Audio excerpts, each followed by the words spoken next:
Hello and welcome to the 2019 GR Supra GT Cup. My name is Tom Brooks. Alongside me for this one, Chaz Draycott, and we've got the Oceania Region race coming up for you very shortly. So then, let's get into it and have a look at the standings after the 8th round of the series and see how things sit in terms of the overall points. So you can see that Nick McCosey leads the way as things stand. He's on 6,123 points. Just behind him, though, is Adam 2167. Then there's quite a pronounced gap back to A. Kanamos there in 3rd position, Chaz. But a little bit further down the order from 4th down to 6th position. Things are a little bit closer in the tables.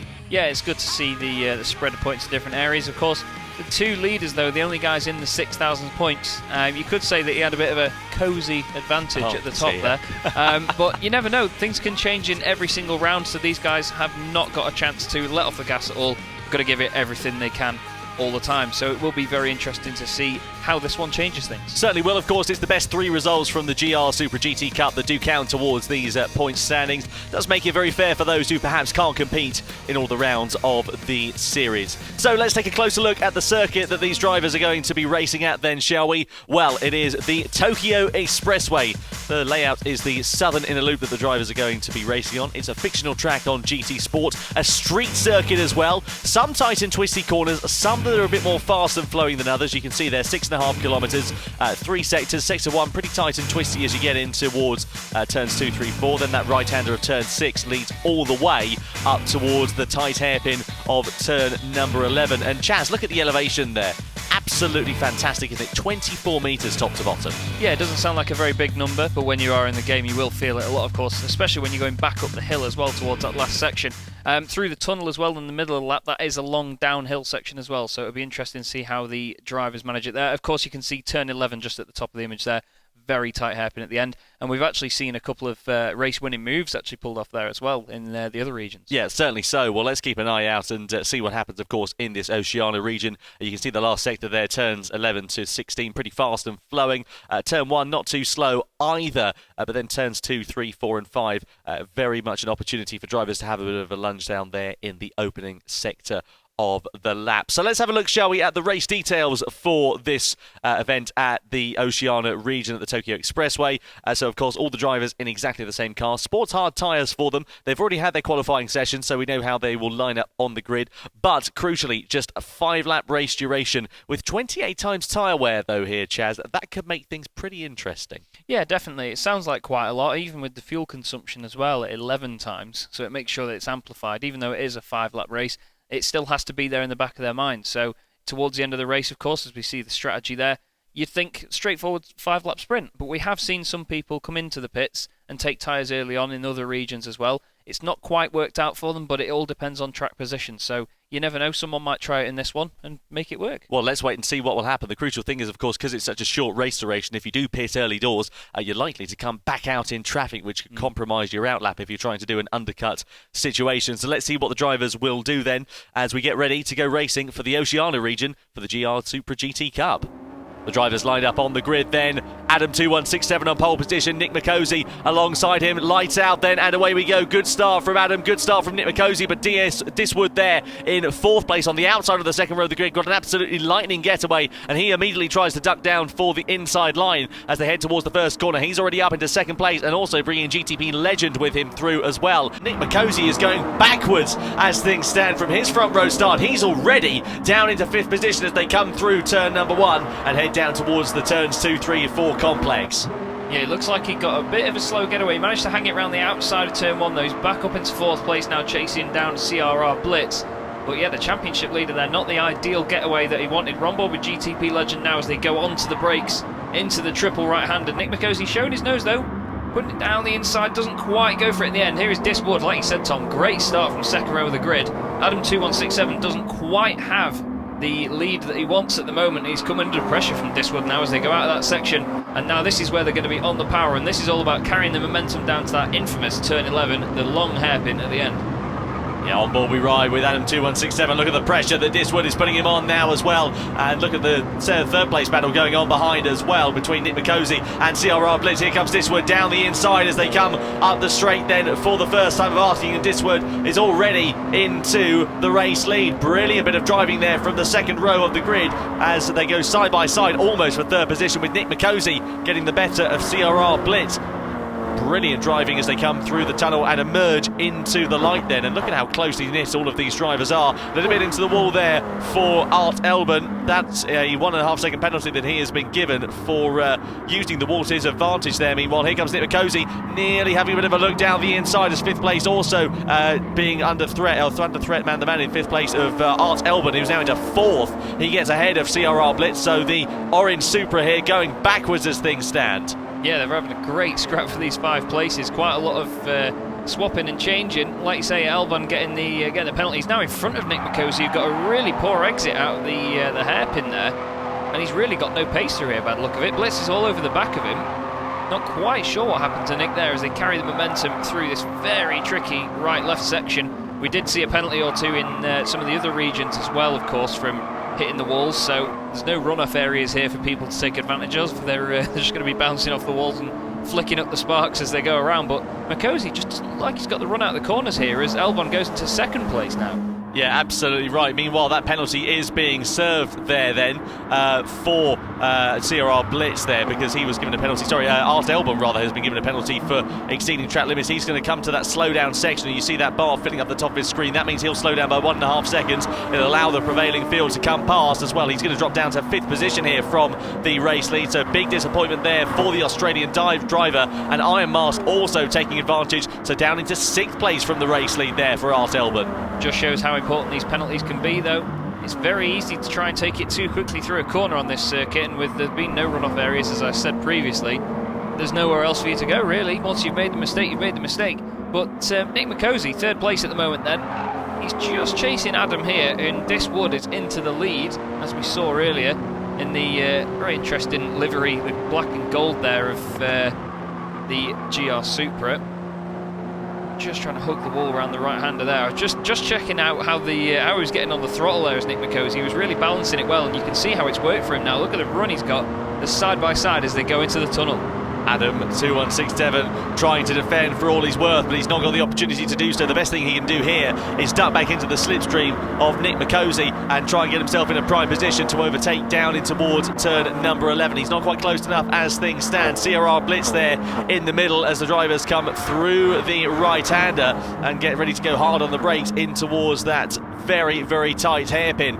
Look at Iron Mask here, he sends it down the inside of Adam 2167, but he clips the wall on the inside there, bit off way more than he could chew. He gets given a penalty as his car goes, so it allows the rest of the field to come through, so a lot of disappointment there for Iron Mask. He drops down as Art Elban is now into the pit lane here as well, Chaz. Yeah, Nick McCosey lost out a little bit, I think, as well there. He lost his place again to Adam 2167, but yeah, Iron Mask just far too deep on the inside, a bit too late on the brakes, and lost it and clipped the wall. And of course he does have that penalty, but interesting to see drivers pitting as well. We saw that earlier on in the other regions, but it's just down to where they come back out. Track position is so important here, but Elban right down in 17th place as he emerges now, so it'll be interesting to see how much ground he can gain, because some of the other drivers that we've seen do it before, they have made it work, but you never know. It depends who you come up against. There's so many variables in these races, and on such a tight and twisty circuit as well, it's going to be very difficult. But Diswood, bit of a lead now, half a second. He's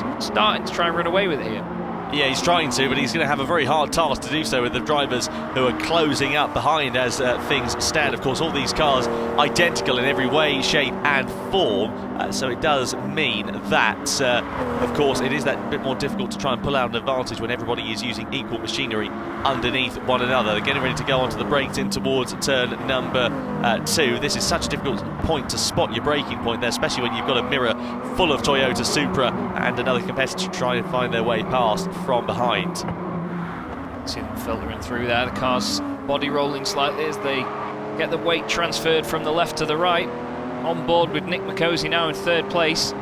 This is where he balanced the throttle last time. You can see on the right hand side of the screen just how he's doing that, just dabbing the brakes, getting on the throttle, trying to get the car turned as best he can. He's made it work again. He's really got that corner nailed here. He's got the run, he's got the slipstream on Adam as well. As they go into the tunnel, he's going to try and get on the inside. Doesn't quite squeeze it down there. Lifts slightly.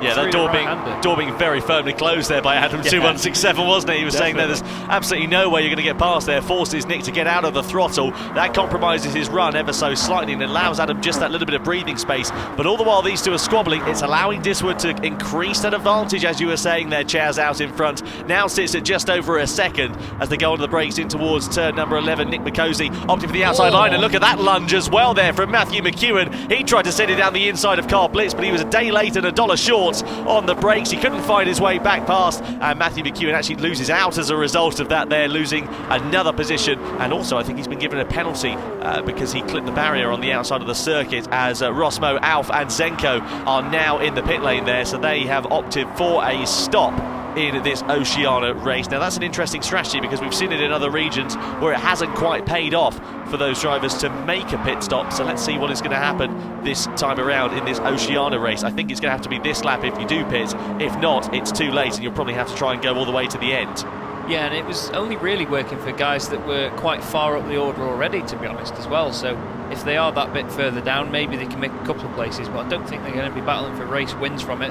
We'll have to see, but luck goes my way in 18th place. I'll really be hoping that he lives up to his username at this point. As we look back at Nick McCosey chasing Adam 2167 through turn 1. Look at the run he's got there. Of course, with the slipstream, there'll be a penalty in the background as well.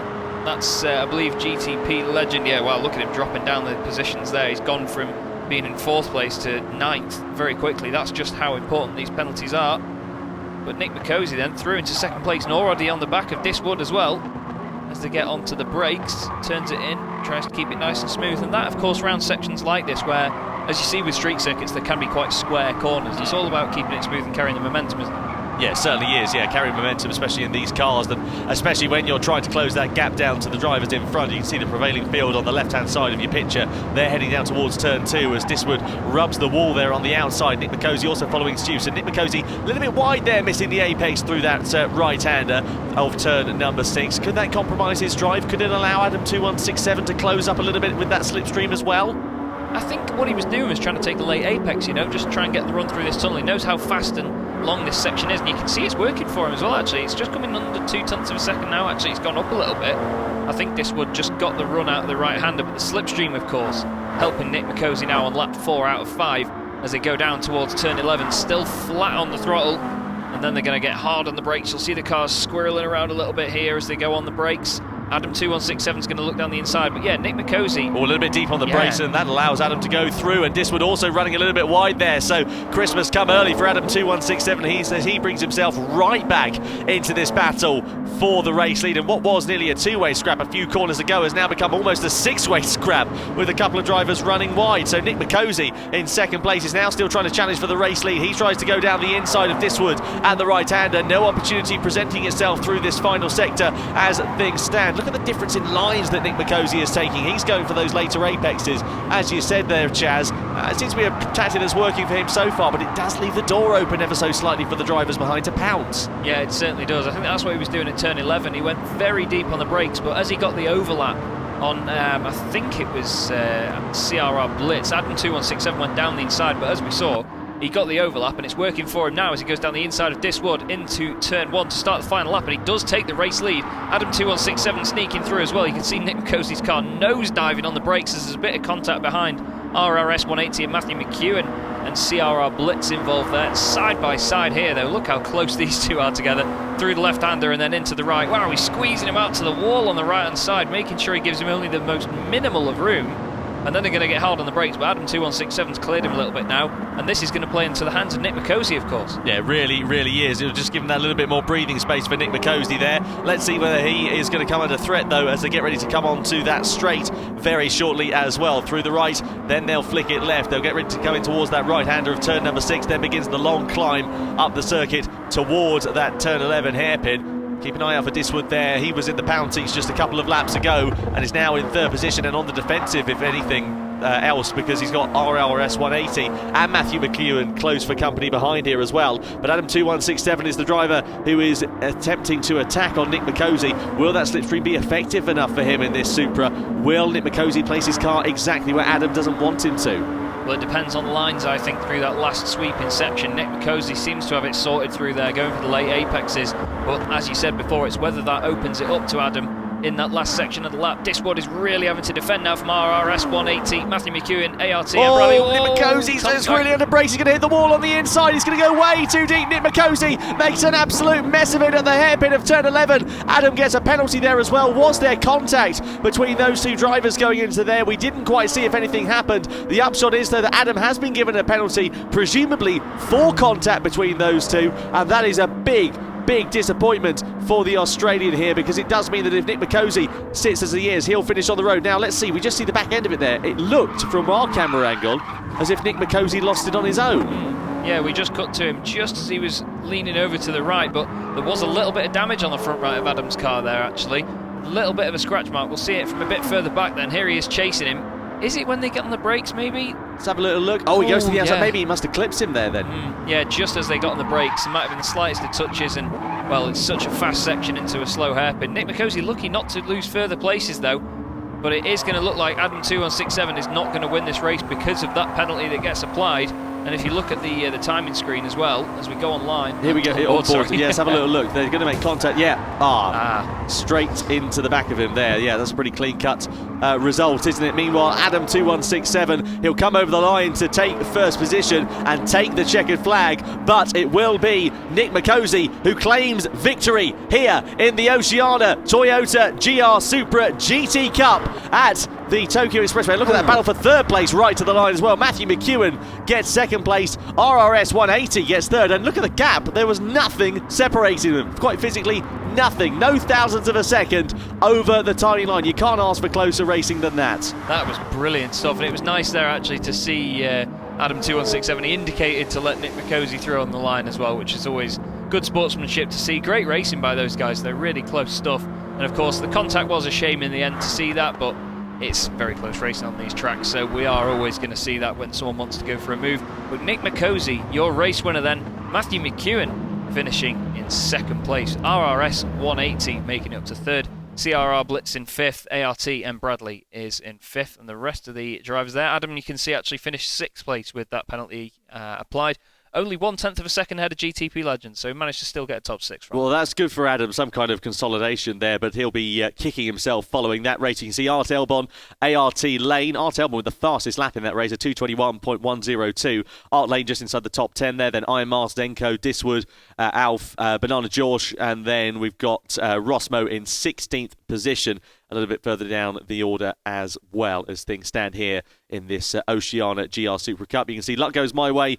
Sadly, it didn't today for him there in 17th position. And then Mikosi Academic down there in 18th place. He didn't actually finish that race for one reason or another. You can see there a lap down, so he retired a lap before the end as that race finished. So what do the point standings look like then following that race, I hear you ask? Well, here is the answer after round 9 of the Toyota GR GT Supra Cup. You can see Nick Mikosi still leads the way quite commandingly over Adam 2167. The man on the move, though, is CRR Blitz in 6th place, as is ARTM Bradley in 8th position ahead of... you can see he's actually made a big jump there up the field, as well as he's demoted quite a few drivers down the order as well. So very interesting to see how things are shaping out here in this series. Yeah, it just goes to show that even further down the line in the championship, that one race can change things massively. And obviously for the ART drivers there, they're still within the top 8. They're on the first half of the leaderboard as it's shown here.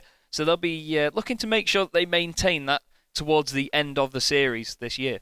They certainly will. Well, the final round of the Toyota GR Supra GT Cup takes place on the 7th of September. Don't miss it, because if it's anything to go by with these races we've had so far, it is going to be an absolute belter.